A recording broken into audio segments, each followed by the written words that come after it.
What's up friends, welcome back to another video, and in this video I'm going to show you how to delete audio track from your designs in Canva.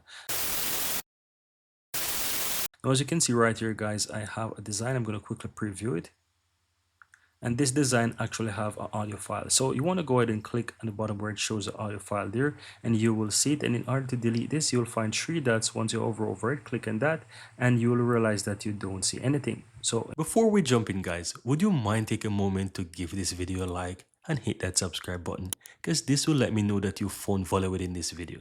And on top of that, the biggest benefit is that you'll never miss out when I release future videos just like this one. Now let's continue. in order to do this to delete, just simply right click anywhere on that audio track and you'll find delete track. Simple click and delete, and that's it. No more audio attached to this.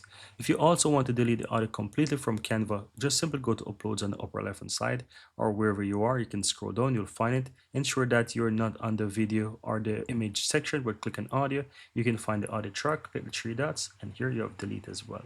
And that's it guys, very easy and very simple. Here you have it guys. I really hope you found value within this video, and if you do, don't forget to take a moment to give this video a like and hit that subscribe button so that you'll never miss out when I release future videos just like this one. Thank you guys for watching, and see you next time.